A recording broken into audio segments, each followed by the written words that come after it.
Bismillahirrahmanirrahim. Assalamualaikum warahmatullahi wabarakatuh. Innal hamdalillahi nahmaduhu wa nasta'inuhu wa nastaghfiruhu wa nastahdihi wa natubu ilaihi wa na'udzu bihi min sururi anfusina was sayyiati a'malina. May yahdihillahu fala mudhillalah wa may yudlil fala hadiyalah. Nasyhadu an la ilaha illallah wa nashhadu anna Muhammadan abduhu wa rasuluhu la rasula wa la nabiyya ba'dah.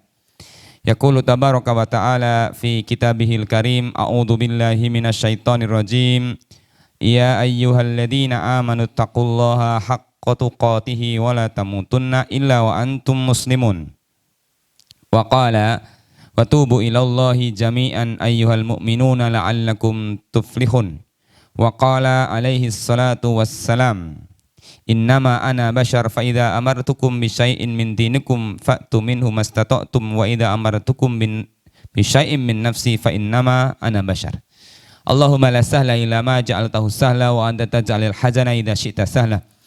Jamaah kaum muslimin rahimakumullah.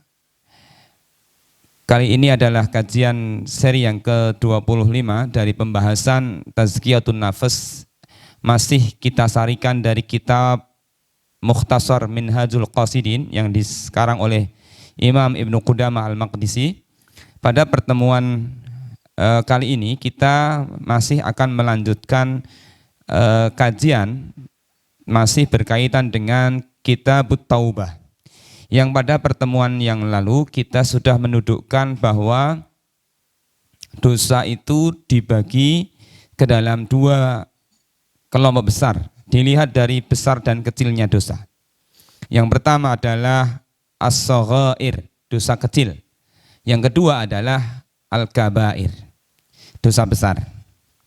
Di mana Rasulullah SAW menyebutkan kepada kita as-salawatul khamsu war ramadan wal jumu'atu ilal jumu'ati war ramadana ilal ramadan mukaffiratul lima bainahunna idza stunibatil kabair. Salat yang 5 waktu, salat Jumat yang 1 menuju Jumat yang berikutnya, Ramadan yang 1 menuju Ramadan yang berikutnya menjadi pelebur dosa di antara keduanya jika mereka manusia meninggalkan dosa besar.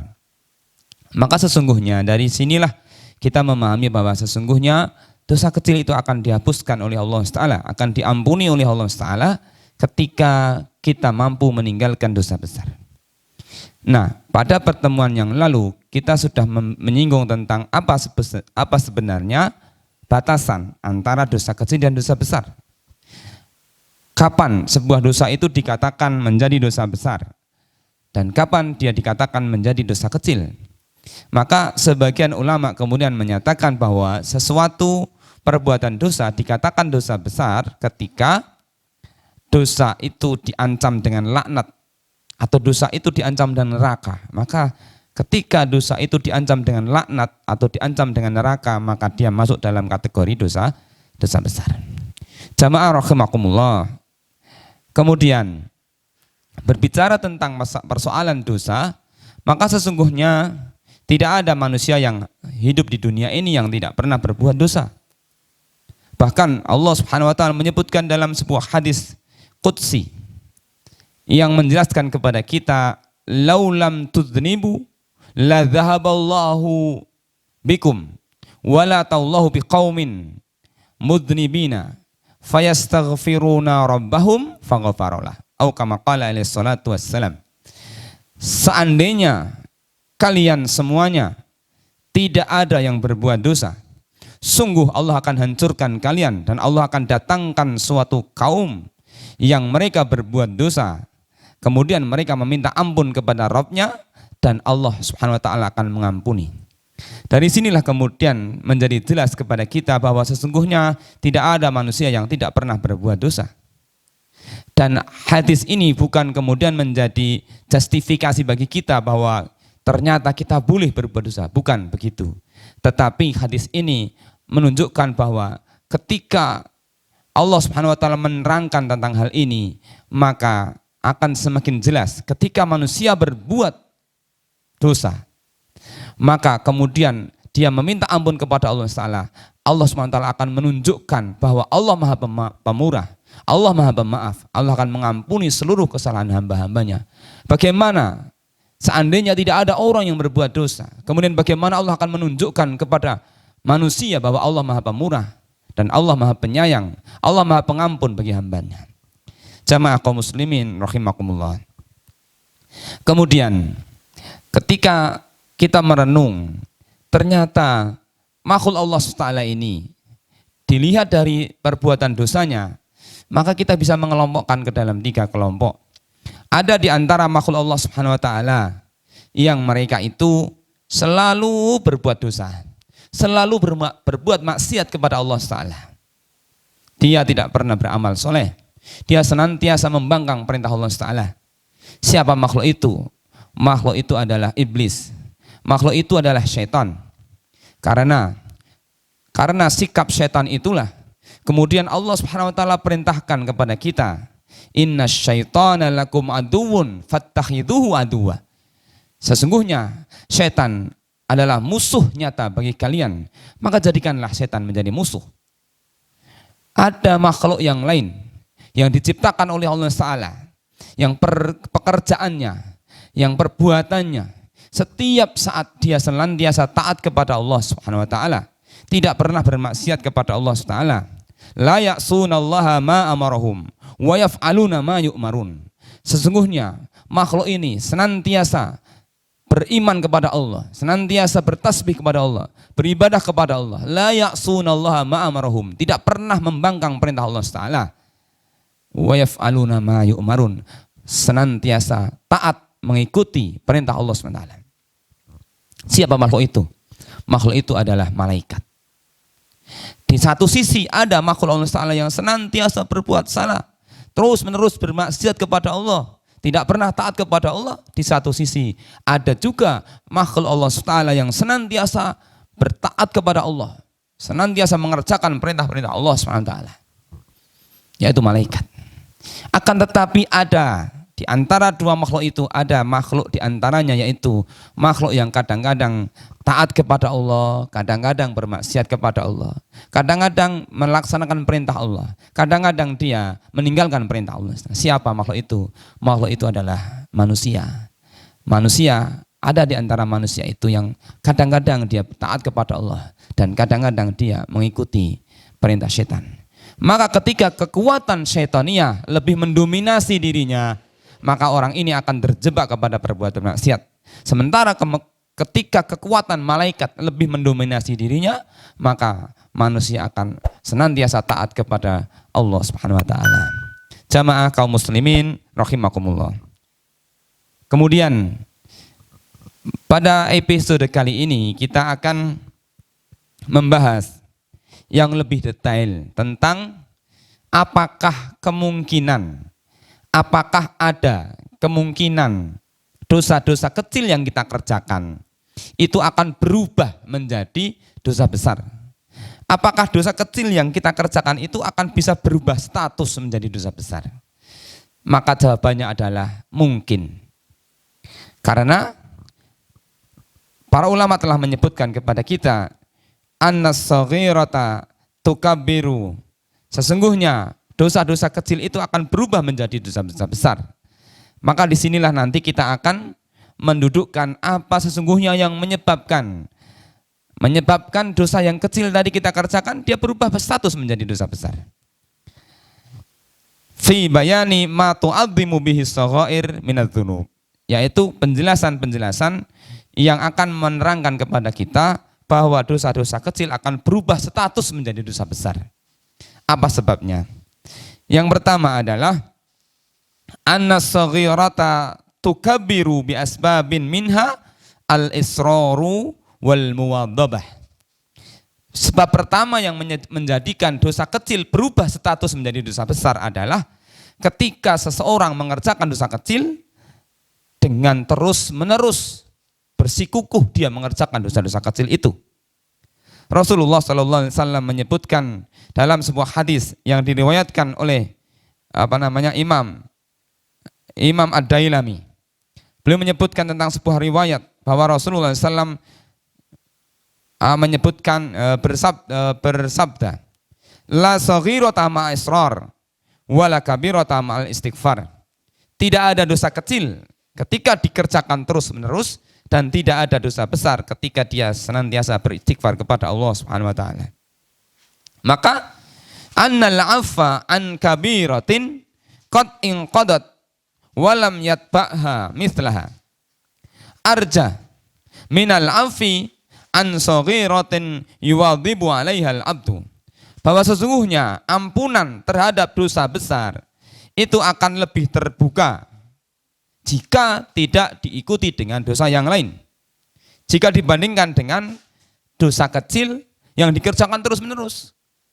Jadi ketika seseorang berbuat dosa besar, kemudian dia meminta ampun kepada Allah, maka peluang untuk diampuni oleh Allah Ta'ala jauh lebih besar daripada dosa kecil yang dikerjakan terus-menerus. Ini. Maka digambarkan oleh para ulama bahwa kenapa dosa kecil yang dikerjakan terus-menerus dia akan berubah menjadi dosa besar? Maka digambarkan oleh para ulama tentang hal ini adalah digambarkan mislu qatarati minal ma, seperti tetesan air. Ketika kaum muslimin, jamaah kaum muslimin rahimakumullah, kita melihat ada air yang menetes di atas permukaan sebuah batu. Tetesan air itu akan menetes terus. Meskipun tetesannya kecil, tetapi karena dia dikerjakan terus-menerus, lama-kelamaan batu yang tadinya keras dia akan lubang karena tetesan itu terus-menerus. Dan ini tidak mungkin bisa terjadi lubang ketika kumpulan air yang menetes itu kita kumpulkan dari satu, kemudian kita jatuhkan sekali waktu. Tidak mungkin dia akan mampu membuat lubang pada permukaan batu. Maka begitulah dosa-dosa kecil yang kita kerjakan terus-menerus, dia akan berubah status di hadapan Allah SWT menjadi dosa besar. Yang pertama. Yang kedua, kapan dosa kecil akan berubah status menjadi dosa besar? Yang kedua adalah ayastasghirud dzamba, yaitu seseorang itu menganggap remeh, menganggap kecil sebuah perbuatan dosa. Fa inna dzamba kullama istaqdamahul abdu saghura indallahi ta'ala. Karena sesungguhnya sebuah perbuatan dosa ketika dia dianggap besar oleh seorang hamba, maka dia akan bernilai kecil di hadapan Allah Ta'ala. Dan setiap kali dosa itu dianggap kecil oleh seorang hamba, maka akan dia bernilai besar di hadapan Allah Subhanahu wa taala. Kenapa? Karena ketika seorang manusia menganggap sebuah perbuatan dosa itu dianggap sebagai sesuatu yang besar, maka dia menganggap membenci dosa itu. Dia tidak mau mengerjakan dosa itu. Sehingga perbuatan dosa itu di hadapan Allah SWT menjadi kecil. Tetapi kalau dia meremehkan, menganggap kecil perbuatan dosa itu, sehingga dia tidak takut mengerjakannya, sehingga dia menganggap kecil dosa itu, maka dosa itu akan dia kerjakan berulang-ulang. Kenapa? Karena dia anggap kecil. Nah, ketika dia kerjakan berulang-ulang, maka status dosa itu akan berubah menjadi dosa besar di sisi Allah Subhanahu wa taala. Maka sebuah gambaran yang bagus sekali digambarkan oleh sahabat Abdullah bin Mas'ud. Abdullah bin Mas'ud pernah memberikan pernyataan, innal mu'mina yara dzunubahu ka'annahu fi asri jabalin yakhafu ayyaqa'a alaihi wa innal fajira yara dzunubahu kadzubabin waqa'a al-anfihi faqala bihi hakada. Sesungguhnya seorang mukmin akan melihat sebuah dosa itu seperti seolah-olah dia berada di bawah sebuah gunung. Maka dia melihat bahwa di bawah gunung, kemudian dia melihat ke arah gunung itu, dia khawatir jangan-jangan nanti gunung itu akan meledak. Gunung itu akan meletus sehingga dia terkena letusan gunung itu. Dia akan hati-hati, dia akan khawatir. Akan tetapi para pendosa, orang-orang fasik, orang-orang munafik akan mengatakan, akan menganggap bahwa dosa itu seperti seekor lalat yang berada di hidungnya. Maka kemudian Abdullah bin Mas'ud kemudian mengibaskan tangannya untuk menggambarkan bahwa mengusir seekor nyamuk, seekor lalat dari hidungnya itu perkara yang ringan. Maka bagaimana kita melihat, bagaimana kacamata seorang mukmin melihat sebuah perbuatan dosa, dan sebagaimana seorang fasik, seorang munafik yang melihat sebuah dosa.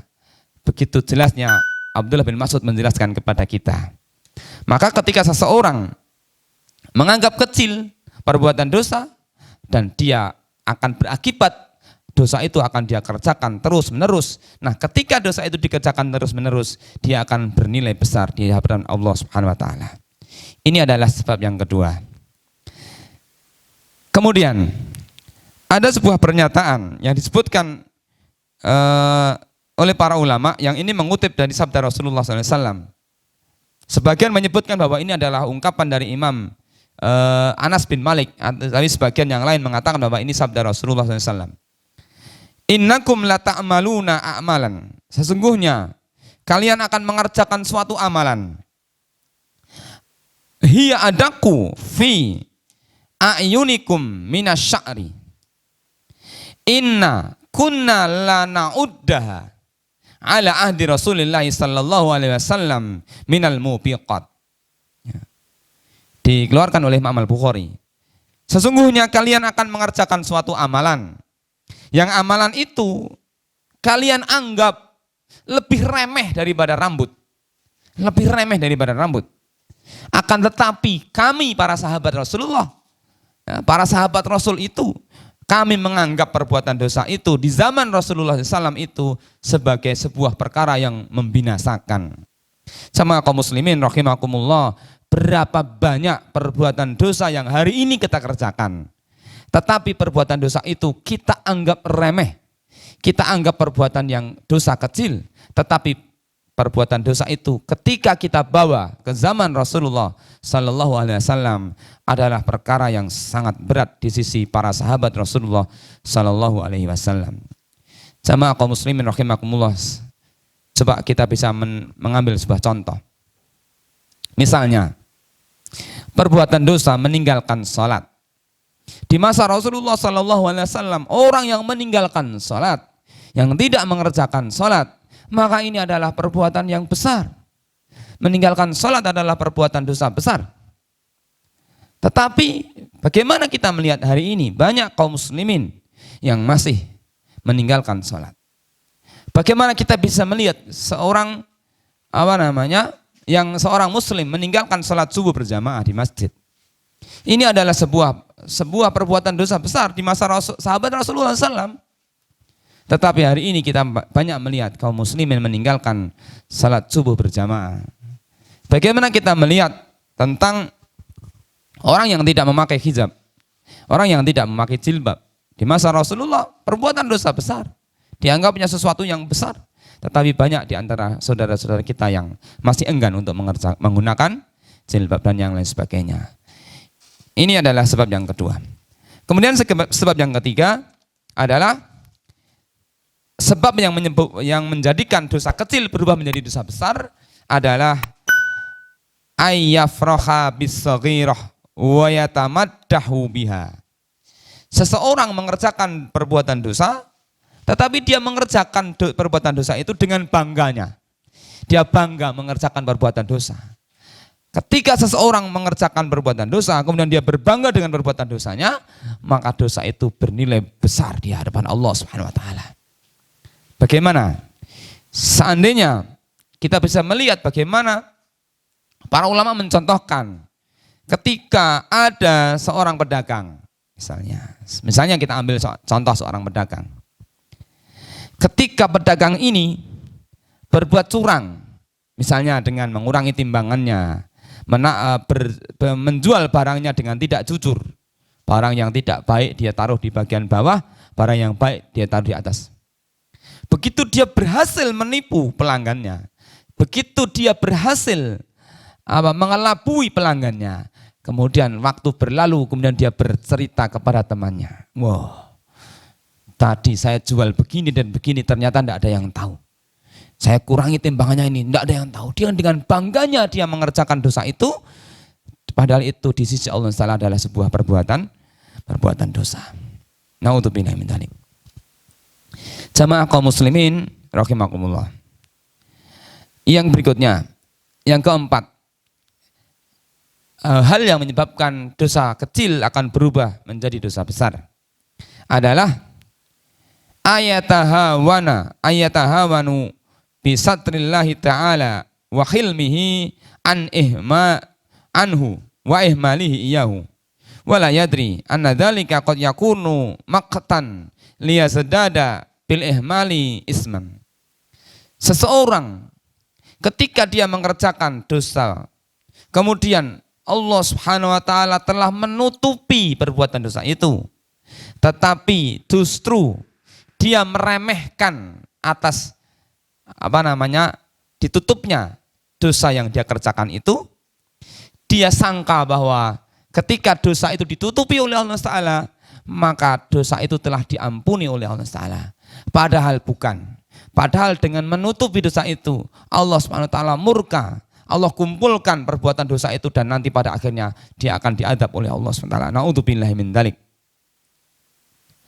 Ini kadang-kadang masih ada di antara kita ini yang merasa bahwa ketika dia berbuat dosa, kemudian ditutupi oleh Allah Ta'ala, kemudian dia merasa bahwa dosa itu telah diampuni oleh Allah Ta'ala. Ada sebagian kalangan kaum muslimin yang kadang-kadang berbuat dosa, kemudian dia mengatakan, tidak mungkin Allah SWT itu mengadab saya hanya karena saya berbuat ini. Ini adalah sebuah sikap yang perlu diluruskan. Jamaah kaum muslimin rahimakumullah.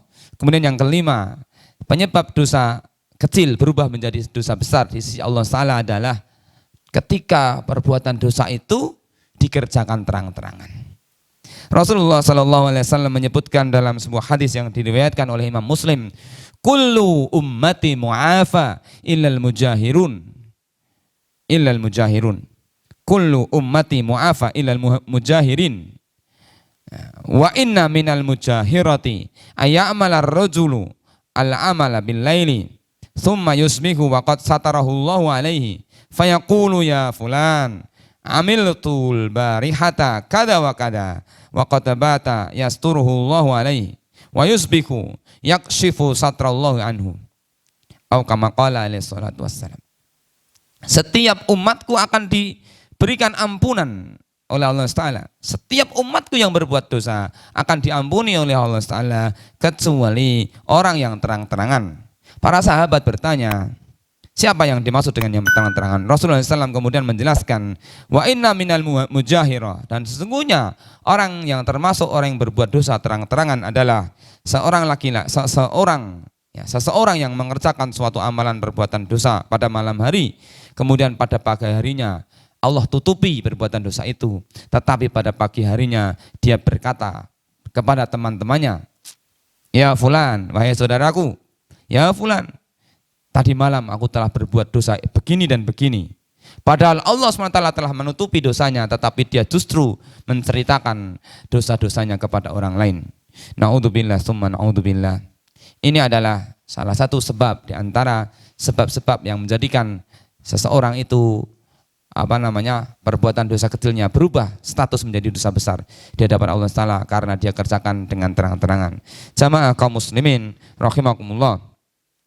Yang selanjutnya, sebab yang keenam adalah perbuatan dosa itu yang kecil akan berubah menjadi dosa besar ketika perbuatan dosa itu dikerjakan oleh seorang yang berilmu dan dia diikuti oleh banyak orang. Ayakuna al-mudhnibu aliman yuqdada bihi. Ketika dosa itu dikerjakan oleh orang yang berilmu dan orang itu diikuti oleh banyak orang, oleh banyak manusia. Kita ambil contoh.